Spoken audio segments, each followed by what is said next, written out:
Shall we get into the reading? Oh, I should have been wearing my gloves for both of those, but oh well. I guess my hands weren't too sweaty then. That's rare for me. But now that I'm thinking about it, my hands are starting to sweat.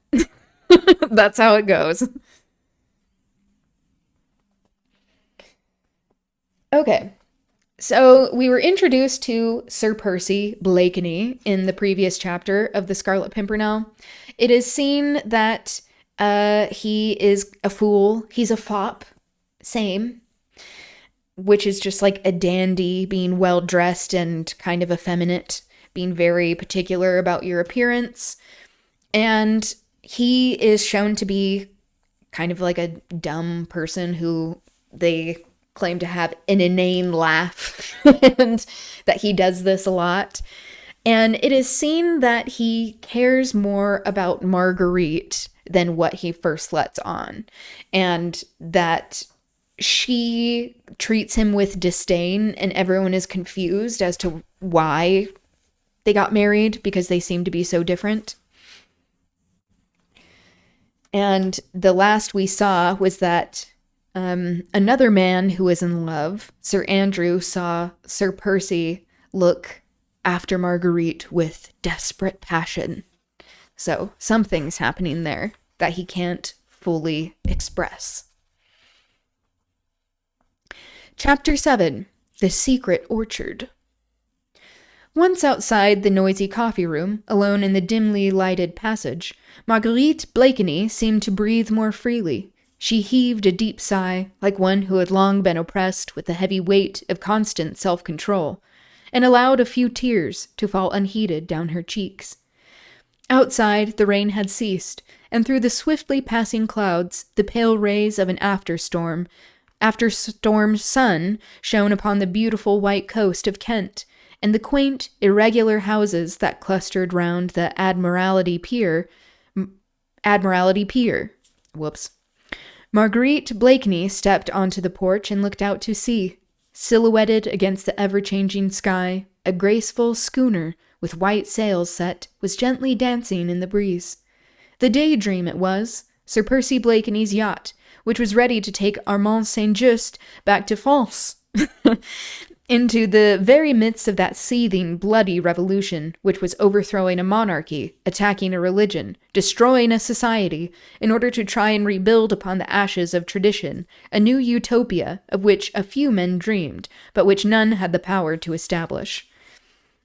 See, this is, again, having a very condescending view of revolution because of the class of the author, Baroness Orczy, and how it was viewed as, like how we've been talking about anarchy, this just chaos for chaos's sake, not to actually hold these ruling classes accountable and to actually provide more equality to people. When dealing Marx were ready to soil the fibers of our books. Otherwise, he would be turning in his grave. True. It's like we have to make a sacrifice. He's like, you care more about property, commodities, than you do about ideas? I love that. In the distance, two figures were approaching. The fishermen were approaching the Fisherman's Rest. One, an oldish man with a curious fringe of gray hairs round a rotund and massive chin, and who walked with that peculiar rolling gait which invariably betrays the seafaring man. The other, a young, slight figure, neatly and becomingly dressed in a dark, many-caped overcoat. He was clean-shaved, and his dark hair was taken well back over a clear and noble forehead. A noble forehead during this time also meant, like, a big forehead. And this comes directly from the ruling class, especially with how they would do their hair, and wearing a lot of wigs without having, like, protecting their hair as well, that it, like, pushed back their hairlines. A noble forehead. "Armand," said Marguerite Blakeney as soon as she saw him approaching from the distance. and a happy smile shone on her sweet face, even through the tears. A minute or two later, brother and sister were locked in each other's arms, while the old skipper stood respectfully on one side. "How much time have we got, Briggs?" asked Lady Blakeney. Before Monsieur Saint-Just need to go on board." "We ought to weigh anchor before half an hour, your ladyship," replied the old man. I guess that's his voice. Pulling at his gray forelock. Again, pulling at the forelock of things. Best Mark's impression. Must go back to it on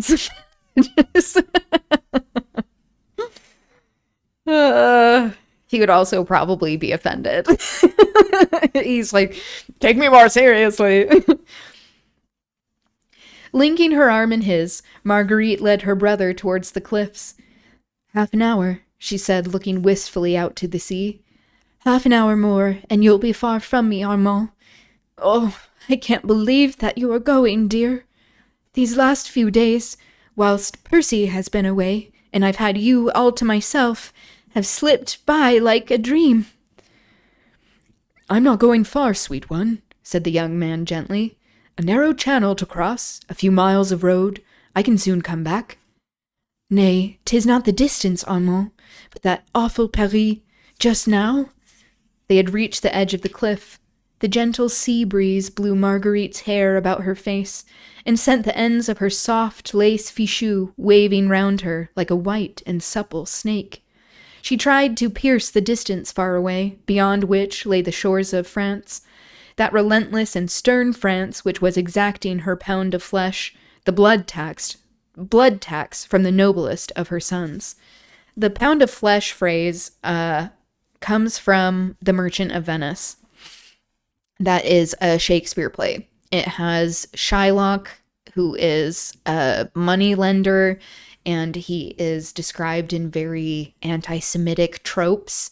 But there is this idea as well of like, oh, this Jewish man, because he's Jewish, is going to do whatever it takes to get his money back.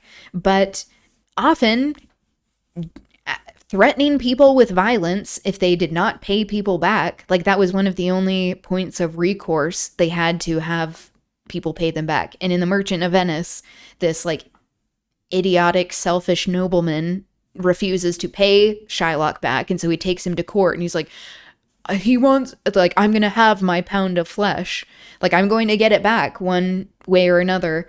And now it means, so it's kind of taken out of context of the play, where Shylock actually had a good reason to be asking to be repaid. And the people at the time, like the noble white people, or who were considered white at that time, were like, oh, he's evil because he is saying that he's going to have a pound of flesh from you. It's like, how about you repay the man? How about that instead of stealing? He's a stout guy with the highest pitch intonation, after all. Take me serious. I love that. Yeah, he is a stout guy. Okay.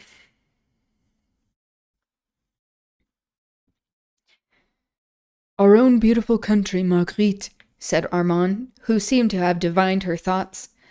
They are going too far, Armand, she said vehemently. You are a Republican, so am I. We have the same thoughts, the same enthusiasm for liberté and equalité. But even you must think that they are going too far? Hush, said Armand, instinctively, as he threw a quick, apprehensive glance around him. Ah, you see, you don't think yourself that it is safe to speak of these things here in England. She clung to him suddenly, with strong, almost motherly passion. Don't go, Armand, she begged. Don't go back. What should I do if... Her voice was choked in sobs, her eyes tender blue and loving. gazed appealingly at the young man, who in his turn looked steadfastly into hers. We have a little illustration of Marguerite and her brother along these shores. I don't know if you can see that very well. There we go. That's a little better.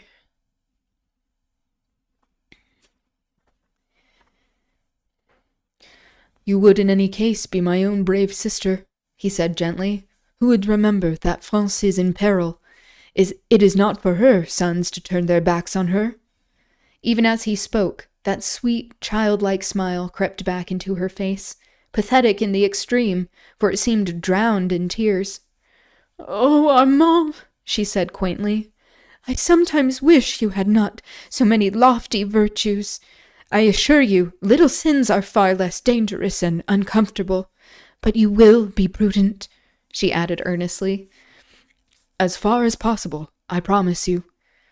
Remember, dear, I have only you to care for me. Nay, sweet one, you have other interests now. Percy cares for you. A look of strange wistfulness crept into her eyes as she murmured, He did, once. But surely... There, dear, don't distress yourself on my account. Percy is very good. Nay, he interrupted energetically, I will distress myself on your account, my Margot. Listen, dear, I have not spoken of these things to you before. Something always seemed to stop me when I wished to question you, but somehow I feel as if I could not go away and leave you now without asking you one question. You need not answer if you do not wish, he added, as he noted a sudden hard look, almost apprehension, darting through her eyes. I'm saying, what if he's not a voice do, and he's a C? Wait. I don't know if I'm understanding.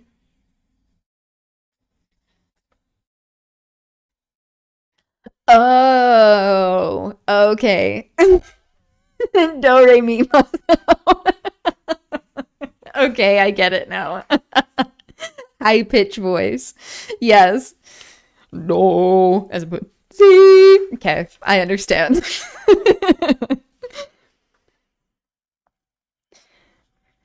All right. What is it? She asked simply. Does Sir Percy Blakeney know that... does he know the part you played in the arrest of the Marquis de Saint-Cyr? She laughed, a mirthless, bitter, contemptuous laugh, which was like a jarring chord in the music of her voice. That I denounced the Marquis de Saint-Cyr, you mean, to the tribunal that ultimately sent him and all his family to the guillotine? Yes, he does know. I told him after I married him. You told him all the circumstances, which so completely exonerated you from any blame? It was too late to talk of circumstances. He heard the story from other sources. My confession came too tardily, it seems. I could no longer plead extenuating circumstances. I could not demean myself by trying to explain. And now I have the satisfaction, Armand, of knowing that the biggest fool in England has the most complete contempt for his wife. She spoke with vehement bitterness this time, and Armand Saint-Just, who loved her so dearly, felt that he had placed a somewhat clumsy finger upon an aching wound. But Sir Percy loved you, Margot, he repeated gently. Loved me? Well, Armand, I thought at one time that he did. Or I should not have married him, I dare say, she added, speaking very rapidly, as if she were about to lay down a heavy burden which had oppressed her for months. This is where, in the musical, this song comes of Marguerite's that I love. I would sing for competitions. She's like, when I look at you, what I always see. And it's so beautiful. That's what's sad about this book and the movies and the musicals. They're very fun and engaging with their narratives, and it's very classist. In my heart, I would love to play Marguerite and also Sir Percy. Aubrey getting heavy. That's a little taste. Yeah, I would sing that song for like competitions a lot. And that was like one of my dream roles for a while, was to be Marguerite and also Percy, because I love both of them. Because Marguerite, you get to dress in like really cool clothes, and Percy, you get to be like hella queer and be like, oh, excuse me. And I love that too. But now I'm like less inclined to be in the musical, or want to be, because it's so classist. Okay.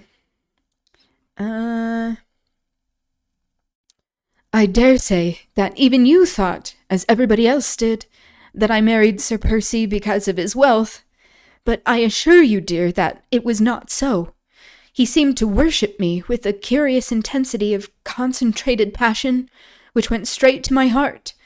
I had never loved anyone before, as you know, and I was 24 then, so I naturally thought that it was not in my nature to love, but it has always seemed to me that it must be heavenly to be loved blindly, passionately, wholly, worshipped, in fact, and the very fact that Percy was slow and stupid was an attraction for me.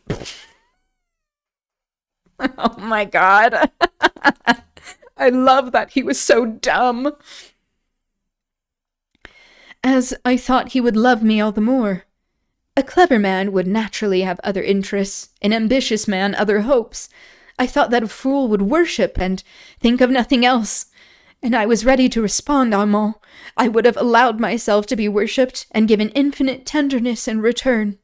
She sighed, and there was a world of disillusionment in that sigh. Armand Saint-Just allowed her to speak on without interruption. He listened to her, whilst allowing his own thoughts to run riot.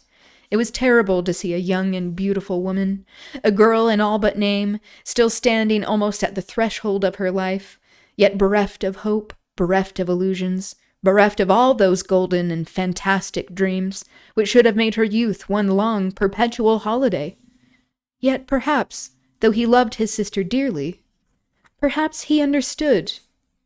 He had studied men in many countries, men of all ages, men of every grade, of social and intellectual status, and inwardly he understood what Marguerite had left unsaid. Granted that Percy Blakeney was dull-witted, but in his slow-going mind there would still be room for that ineradicable pride of a descendant of a long line of English gentlemen. A Blakeney had died on Bosworth Field. Another had sacrificed life and fortune for the sake of a treacherous Stuart. Okay, we have a footnote here.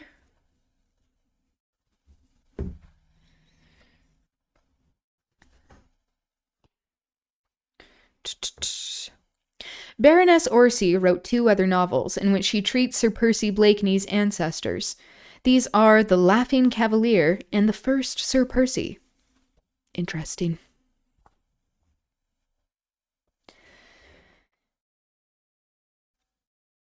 And that same pride, foolish and prejudiced as the Republican Armand would call it, must have been stung to the quick on hearing of the sin which lay at Lady Blakeney's door. She had been hearing of the sin which... Wait, no. I was rereading that same line. She had been young, misguided, ill-advised, perhaps. Armand knew that, and those who took advantage of Marguerite's youth, her impulses and imprudence, knew it still better. But Blakeney was slow-witted. He would not listen to circumstances. He only clung to facts, and these had shown him Lady Blakeney denouncing a fellow man to a tribunal that knew no pardon, and the contempt he would feel for the deed she had done, however unwittingly, would kill that same love in him, in which sympathy and intellectuality could never have had a part. Yet even now, his own sister puzzled him. Life and love have such strange vagaries. Could it be that with the waning of her husband's love, Marguerite's heart had awakened with love for him? Strange extremes meet in love's pathways. This woman, who had had half intellectual Europe at her feet, might perhaps have set her affections on a fool. Marguerite was gazing out towards the sunset. Armand could not see her face, but presently it seemed to him that something which glittered for a moment in the golden evening light fell from her eyes onto her dainty fichu of lace. So, crying again. She does this quite a bit. It is interesting, this note of Armand's, that he's like, oh, so once she doesn't have his love anymore, now she loves him. Of just like people wanting what they can't have. And, you know, people are like that, I have to say. But he could not broach that subject with her. He knew her strange, passionate nature so well, and knew that the reserve which lurked behind her frank, open ways. They had always been together, these two, for their parents had died when Armand was still a youth and Marguerite but a child. He, some 8 years her senior, had watched over her until marriage, had chaperoned her during those brilliant years spent in the flat of the Rue de Richelieu.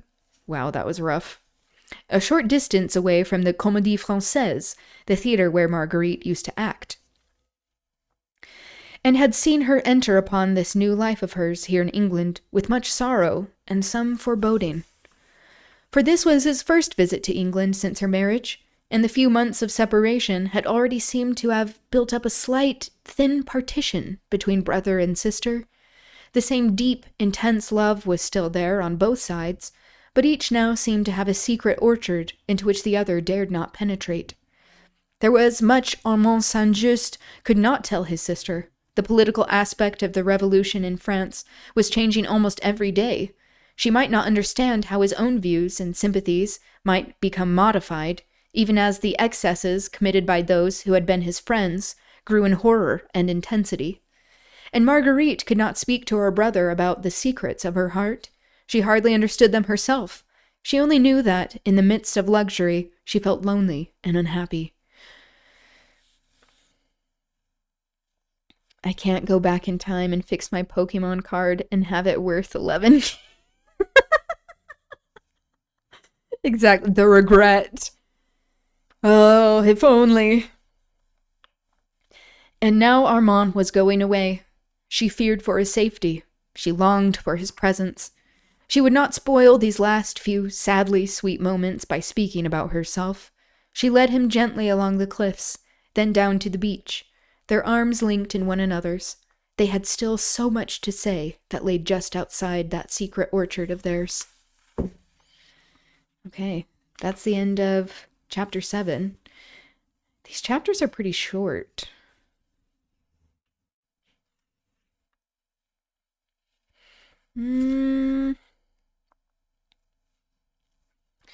Actually, maybe I'll start on chapter 8. Just see how far we get. Chapter 8, The Accredited Agent. The afternoon was rapidly drawing to a close, and a long, chilly English summer's evening was throwing a misty pall over the green Kentish landscape. The Daydream had set sail, and Marguerite Blakeney stood alone on the edge of the cliff for over an hour, watching those white sails which bore so swiftly away from her the only being who really cared for her, whom she dared to love, whom she knew she could trust. Some little distance away to her left, the lights from the coffee room of the Fisherman's Rest glittered yellow in the gathering mist. From time to time it seemed to her aching nerves as if she could catch from thence the sound of merrymaking and jovial talk, or even that perpetual, senseless laugh of her husband's, which grated continually upon her sensitive ears. Sir Percy had had the delicacy to leave her severely alone. She supposed that, in his own stupid, good-natured way, he may have understood that she would wish to remain alone, while those white sails disappeared into the vague horizon so many miles away. He, whose notion of propriety and decorum were supersensitive, had not suggested even that an attendant should remain within call. Marguerite was grateful to her husband for all this. She always tried to be grateful to him for his thoughtfulness, which was constant, and for his generosity, which really was boundless. She tried even at times to curb the sarcastic, bitter thoughts of him, which made her, in spite of herself, say cruel, insulting things, which she vaguely hoped would wound him. Yes, she often wished to wound him, to make him feel that she too held him in contempt, that she too had forgotten that once she had almost loved him. Almost. Loved that inane fop, whose thoughts seemed unable to soar beyond the tying of a cravat or the new cut of a coat. Bah! And yet, vague memories that were sweet and ardent and attuned to this calm summer's evening came wafted back to her memory on the invisible wings of the light sea breeze. The time when first he worshipped her. He seemed so devoted, a very slave. Okay, you shouldn't want that. And there was a certain latent intensity in that love which had fascinated her. Then suddenly, that love, that devotion, which throughout his courtship she had looked upon as the slavish fidelity of a dog, seemed to vanish completely. 24 hours after the simple little ceremony at old Saint-Roch, she had told him the story of how, inadvertently, she had spoken of certain matters connected with the Marquis de Saint-Cyr, before some men, her friends, who had used this information against the unfortunate Marquis, and sent him and his family to the guillotine. She hated the Marquis. Years ago, Armand, her dear brother, had loved Angèle de Saint-Cyr, but Saint-Just was a plebeian, and the Marquis, full of the pride and arrogant prejudices of his caste. Okay, we're actually calling it caste, because that's what it is. So the Baroness Orczy can admit that there is a caste system in this aristocracy, but still deny the oppression that it perpetuates and imposes. One day, Armand, the respectful, timid lover, ventured on sending a small poem, enthusiastic, ardent, passionate, to the idol of his dreams. The next night he was waylaid just outside Paris by the valets of the Marquis de Saint-Cyr and ignominiously thrashed like a dog within an inch of his life, because he had dared to raise his eyes to the daughter of the aristocrat. The incident was one which, in those days, some 2 years before the Great Revolution, was almost daily occurrence in France. Incidents of that type, in fact, led to the bloody reprisals, which a few years later sent most of those haughty heads to the guillotine. Yeah, because people are tired of being oppressed and treated in that manner. Marguerite remembered it all. What her brother must have suffered in his manhood and his pride must have been appalling. What she suffered through him, and with him, she never attempted even to analyze. Yeah, so it sounded like the Marquis was an asshole. Doesn't mean necessarily his whole family needed to die, but also, like, they were benefiting from the oppression of all these other people. Then the day of retribution came. Saint-Cyr and his kind had found their masters in those same plebeians whom they had despised. Armand and Marguerite, both intellectual, thinking beings, adopted with the enthusiasm of their years the utopian doctrines of the Revolution, like Rousseau that we've been reading. While the Marquis de Saint-Cyr and his family fought inch by inch for the retention of those privileges which had placed them socially above their fellow men, Marguerite, impulsive, thoughtless, not calculating the purport of her words, still smarting under the terrible insult to her brother had suffered at the Marquis's hands, happened to hear, amongst her own coterie, that the Saint-Cyrs were in treasonable correspondence with Austria, hoping to obtain the emperor's support to quell the growing revolution in their own country. Well, maybe it was good that he was taken out. In those days, one denunciation was sufficient. Marguerite's few thoughtless words anent the Marquis de Saint-Cyr bore fruit within 24 hours. He was arrested. His papers were searched. Letters from the Austrian emperor, promising to send troops against the Paris populace, were found in his desk. Well, he was arraigned for treason against the nation and sent to the guillotine, whilst his family, his wife, and his sons shared this awful fate. Marguerite, horrified at the terrible consequences of her own thoughtlessness, was powerless to save the Marquis. You don't need to save the Marquis. He shouldn't have been... He got the end he deserved, in my mind. Maybe not his family.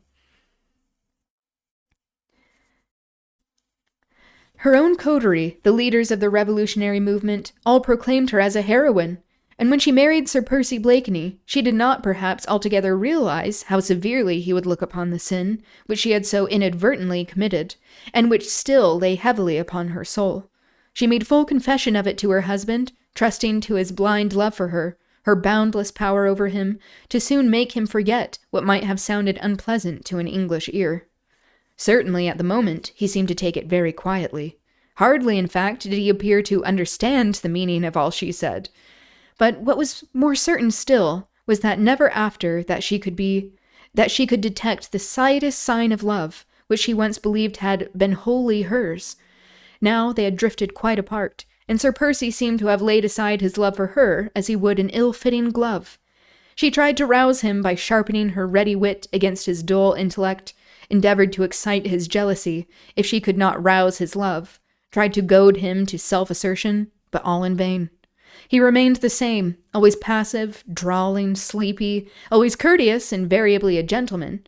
She had all that the world and a wealthy husband can give to a pretty woman. Yet on this beautiful summer's evening, with the white sails of the daydream finely hidden by the evening shadows, she felt more lonely than that poor tramp who plodded his way wearily along the rugged cliffs. Calling someone a tramp? Classist. With another heavy sigh, Marguerite Blakeney turned her back upon the sea and cliffs and walked slowly back towards the Fisherman's Rest. As she drew near, the sound of revelry, of gay, jovial laughter grew louder and more distinct. She could distinguish Sir Andrew Fulk's pleasant voice, Lord Tony's boisterous guffaws, her husband's occasional, drawly, sleepy comments. Then, realizing the loneliness of the road and the fast-gathering gloom round her, she quickened her steps. The next moment she perceived a stranger coming rapidly towards her. Marguerite did not look up. She was not the least nervous, and the Fisherman's Rest was now well within call. The stranger paused when he saw Marguerite coming quickly towards him, and just as she was about to slip past him, he said very quietly, "Citoyen Saint-Just."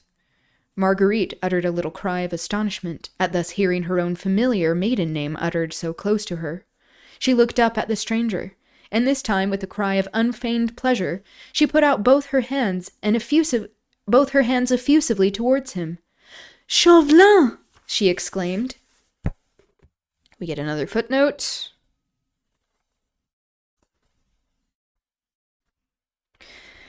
Bernard François Marquis de Chauvelin was the son of an attendant to Louis XVI,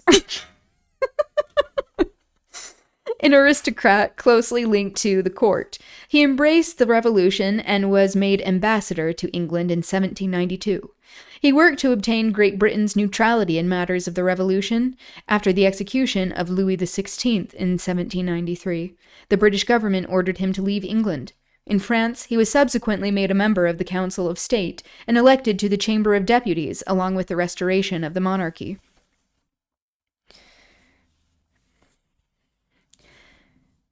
"Himself, citoyen, at your service," said the stranger gallantly, kissing the tips of her fingers. Marguerite said nothing for a moment or two, as she surveyed with obvious delight the not very prepossessing little figure before her.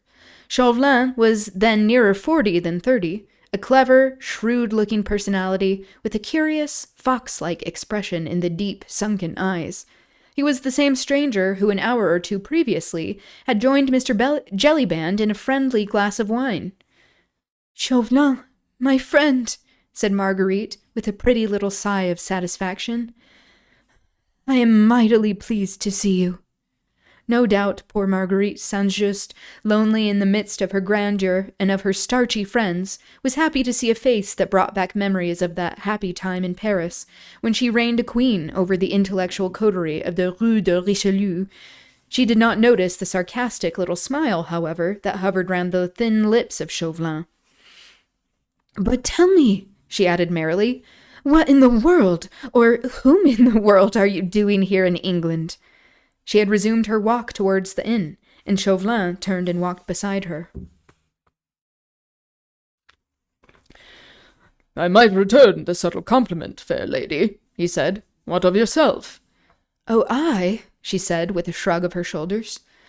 "Je m'ennuie, mon ami, that is all." of like she's bored. That's all. They had reached the porch of the Fisherman's Rest, but Marguerite seemed loath to go within. The evening air was lovely after the storm, and she had found a friend who exalted the breath of Paris, who knew Armand well, who could talk of all the merry, brilliant friends whom she had left behind. So she lingered under the pretty porch, while through the gaily lighted dormer window of the coffee room, sounds of laughter, of calls for "Sally!" and for beer, of tapping of mugs and clinking of dice, mingled with Sir Percy Blakeney's inane and mirthless laugh. Chauvelin stood beside her, his shrewd, pale, yellow eyes fixed on the pretty face, which looked so sweet and childlike in the soft English summer twilight. "You surprise me, citoyenne," he said quietly, as he took a pinch of snuff. "Do I now?" she retorted gaily. "Faith, my little Chauvelin, I should have thought that, with your penetration, you would have guessed that an atmosphere composed of fogs and virtues would never suit Marguerite Saint-Just." "Dear me, is it as bad as that?" he asked in mock consternation. "Quite," she retorted, "and worse." "Strange. Now I thought that a pretty woman would have found English country life particularly attractive." "Yes, so did I," she said with a sigh. "Pretty women," she added meditatively, "ought to have a good time in England, since all the pleasant things are forbidden them, the very things they do every day."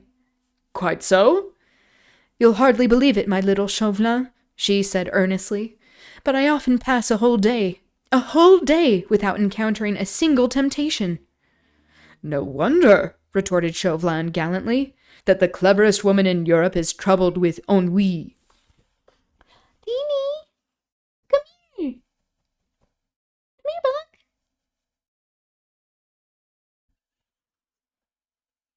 We'll see if she comes in. She laughed one of her melodious, rippling, childlike laughs. "It must be pretty bad, mustn't it?" she said archly, "or I should not have been so pleased to see you." "And this within a year of romantic love-match." "Yes, a year of romantic love-match. That's just the difficulty." "Ah, that idyllic folly," said Chauvelin with quiet sarcasm, "did not then survive the lapse of weeks?" "Idyllic follies never last, my little Chauvelin. They come upon us like the measles, and are as easily cured." Yeah, we're getting a resurgence of that. Chauvelin took another pinch of snuff. He seemed very much addicted to that pernicious habit, so prevalent in those days. Perhaps, too, he found the taking of snuff a convenient veil for disguising the quick, shrewd glances with which he strove to read the very souls of those with whom he came in contact. "No wonder," he repeated with the same gallantry, "that the most active brain in Europe is troubled with ennui." "I was in hopes that you had a prescription against the malady, my little Chauvelin." "How can I hope to succeed in that which Sir Percy Blakeney has failed to accomplish?" "Shall we leave Sir Percy out of the question for the present, my dear friend?" she said dryly.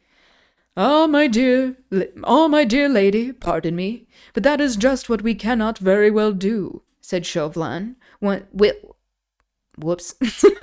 whilst once again his eyes, keen as those of a fox on the alert, darted a quick glance at Marguerite. "I have a most perfect prescription against the worst form of ennui, which I would have been happy to submit to you. But what? There is Sir Percy." "What has he to do with it?" "Quite a good deal, I'm afraid. The prescription I would offer, fair lady, is called by a very plebeian name. Work." Okay, yeah. Work will certainly make you not bored. But these privileged people actually, like, choosing to work because they're bored is wild. "Work?" Chauvelin looked at Marguerite long and scrutinizingly. It seemed as if those keen, pale eyes of his were reading every one of her thoughts. They were alone together. The evening air was quite still, and their soft whispers were drowned in the noise which came from the coffee room. Still, Chauvelin took a step or two from under the porch, looked quickly and keenly all around him. Then, seeing that indeed no one was within earshot, he once more came back close to Marguerite. "Will you render France a small service, citoyenne?" he asked with a sudden change of manner, which lent his thin, fox-like face a singular earnestness. La, man, she replied flippantly. How serious you look all of a sudden. Hi, Buggy. Come here.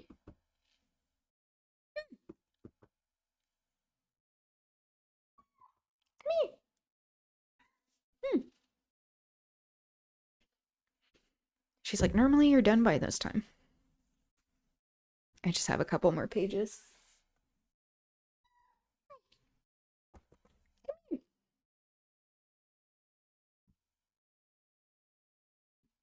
Let's see if she hops up here.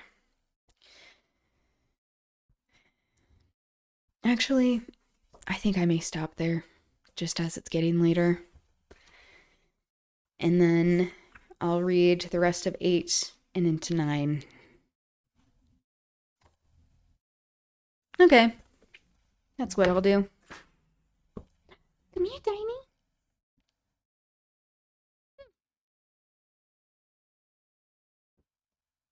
She looks like she wants to jump up here.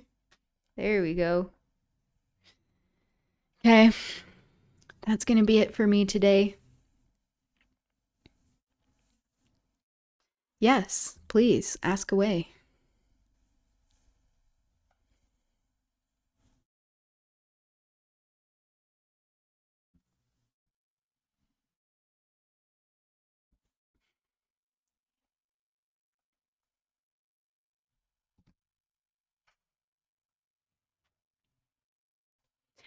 What was the little tip you gave me on voice training? Oh, it's a breathing exercise. So you do 5 hisses, going like sss, and then yeah, 1, 2, 3, 4, and then the last one, it's a long one, and you go for as long as you can, and it helps like build up your diaphragm muscle, and so that you have a little more control over your voice and more breath. I did teach singing lessons for a while at a dance studio I taught at, and I really enjoyed it. Maybe I'll do one day like a little vocal class. I don't know. I'll think about it. Let me know if that's something that would be interesting. But I also maybe need to prove why listening to me is even something people would want to do.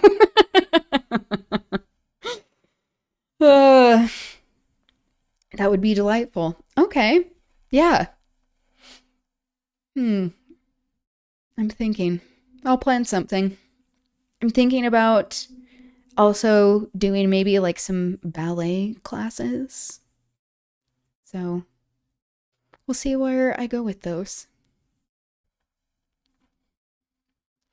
I'll need to get onto reading that voice book ASAP from my to be read. Oh, yeah. That book list is amazing. Great taste. Tan gonna practice them splits. Yes, exactly, if you want to. Yeah, honestly, if you have a good foundation with ballet, it makes like a lot of different other kinds of dancing in the Western world easier. But yeah. Okay. That's gonna be it for me. Thank you for being here. It was good chatting with you, as always. I hope you have a good rest of your day, your night, wherever you are. And I will see you soon. Okay, bye.